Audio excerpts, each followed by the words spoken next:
pay-per-view.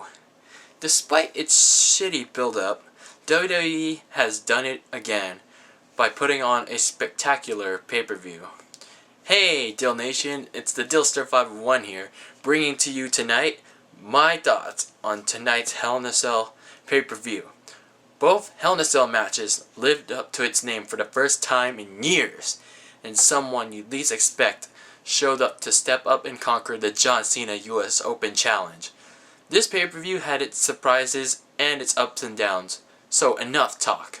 Let's break it down match by match. Oh yeah, I forgot to mention, you're probably wondering why is the THEDYLSTER501 wearing a headband and why does my hair look like this? Well, I just took a shower and this is what the THEDYLSTER501 looks like without fixing his hair or putting on or having pomade. So there you go. That answers your question if you want to know what my hair looks like without any gel, pomade, or wax. Moving on with the predictions. I actually missed the kickoff match between Rusev, Sheamus, and King Barrett versus Dolph Ziggler, Neville, and Cesaro because I was busy doing something. However, I was reading what happened and I was right. The good guys won because WWE logic.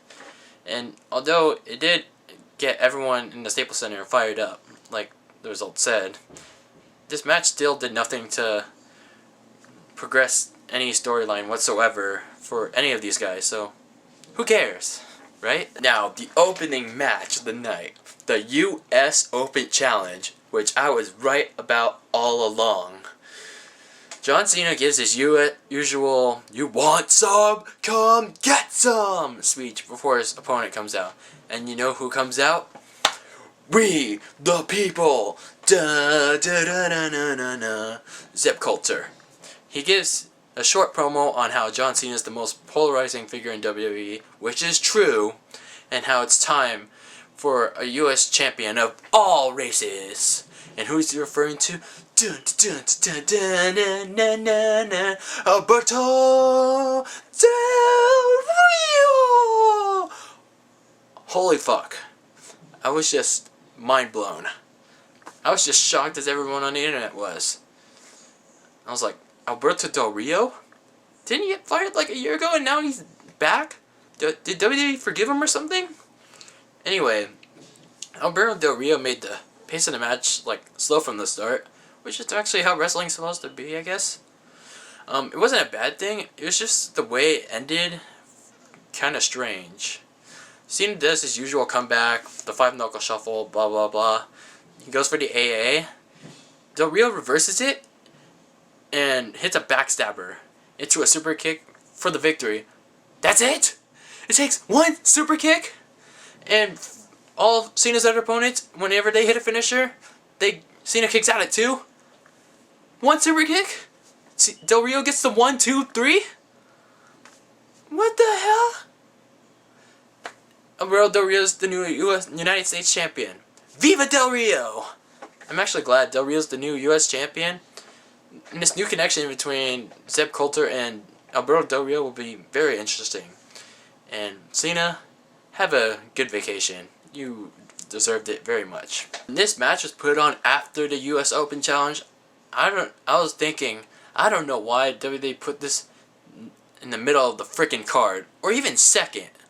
I called this match in my predictions in the main event for a reason, because I knew Roman Reigns and Bray Wyatt were gonna tear the house down. They were gonna beat the shit out of each other. They threw everything they could at each other. Kendo sticks, chairs. They even got the tables! At one point I thought Reigns was gonna spear Wyatt through the cell wall. And that 6th spot near the end of the match where Reigns speared Wyatt through the table was epic. And of course the Sister Abigail out of nowhere is cool as always. I could go on and on and on about how good that match was, but in the end Roman Reigns speared Bray Wyatt for the final 1, 2, 3 to win the match and the feud. We would have said, oh, this Undertaker and Brock Lesnar is going to be hard to follow. But when that match came, we were all like, oh, wow. But we'll all discuss that later. There was a funny comment from Bleacher Report's live Hell in a Cell reaction. And I quote, "It looks like the tag title match is up next. too bad Reigns and Wyatt used all the tables in the last match. It was obviously a reference to the Dudley Boyz. New Day was a two-man unit tonight because Dudley Boyz put Xavier Woods through a table on Monday night. This match was obviously going to be very hard to follow after an epic Hell in a Cell match that we just witnessed, but each team did their best effort to put on a good match. New Day nearly got the Dudley Boyz disqualified with the old Eddie Guerrero trick. Kofi Kingston looked like Bo Ray hit him with the trombone. However, the referee wasn't tricked, and he listened to the WWE Universe, and the match continued. WWE made the right call in having the New Day defeat the Dudleys again, although not without controversy. But booty! The New Day are still your tag team champions. You know, when it was time for the Divas match, I was like, oh, piss break. But then when I was watching it was actually not that bad. I was completely wrong about this match. There are actually a few good moments here and there, especially when Charlotte flipped out of that electric chair drop from the turnbuckle, but it was still kind of messy. It could have been better, so the match could have been okay. Anyway, Charlotte made Nikki tap with a figure 8, and I thought after the match, when Paige and Becky Lynch were celebrating with Charlotte, I thought Paige was going to go full-blown heel and attack Charlotte and Becky, but nope. Kane doing superplexes in 2015? What the fuck?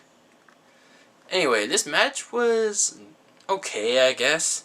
And of course, old Grandpa Kane dominated most of the match because WWE doesn't know what to do with Seth Rollins anymore. Kane took the weirdest bump when he bounced off the announce table after Seth Rollins powerbombed him on it. In the end, it took 3 knees, a couple of kicks, and a pedigree for Seth Rollins to take away Kane's job as Director of Operations. Even though I got my prediction wrong, it may be the right call going forward because of what WWE might be booking Kane for at Survivor Series, which I'll get to later. The reaction both men got heading into this match was expected. Kevin Owens got cheered, Ryback got booed. Everyone wanted Kevin Owens to retain the title. He needs it more, like I said. I know I said these two could pull off a decent match even though there was no build-up or lack of interaction. They did, but they could have put a little more effort, even in the time that WWE gave him. However, Kevin Owens won with the pop-up powerbomb to retain the IC title. So, yeah, that's it. In the main event of the evening, Undertaker versus Brock Lesnar, Hell in a Cell, the final chapter of this rivalry. The crowd was red hot from the very beginning, so I probably see why these two were put in the main event instead of Roman Reigns and Bray Wyatt. And once again, I was wrong about it not being as brutal as it was in their first Hell in a Cell encounter. It was intense! It was bloody. 5 minutes into the match, Lesnar's already covered in blood. 2 or 3 minutes into the match, now Undertaker's covered in blood. And I thought as soon as Undertaker hit that tombstone, Sting was gonna appear. The lights would go out, and Sting was there. Nope. Lesnar kicked out. That's it. Undertaker tried to end it and go for one more. What does Lesnar do? He takes Undertaker to Low Blow Street and into F5 Avenue for the victory and the feud. After the match, crowd chants "Thank you, Taker," like they did at WrestleMania 30. And as Undertaker went to do his signature pose for the crowd to end the pay-per-view on a happy note, who comes out? The Wyatt family. The Wyatt family comes out and attacks an already defenseless Undertaker for payback for Wyatt being defeated by The Undertaker at this year's WrestleMania. And what did they do after? They kidnap him. Where are they taking him? Who the hell knows? Now this is where things get interesting. On Raw, we'll find out what happens next. But as the weeks go in, Kane's gonna insert himself in, and the Brothers of Destruction are gonna reunite to go up against the Wyatt family in a traditional Survivor Series match. It's gonna be the Wyatts versus the Brothers of Destructions and 2 partners of their choosing. But who's gonna be their partners? Well, I'll let you guys leave your thoughts in the comments below. Overall, this was a pretty good pay-per-view, and I actually ended up going 7 of 8 on my predictions. The Hell in a Cell matches lived up to their hype. Some of the other matches were really good. And Alberto Del Rio's surprise return will be much talked about in the coming weeks, as well as the build-up between the Wyatts and Team Brothers of Destruction. So let me know what your guys' thoughts are on the pay-per-view are in the comments below.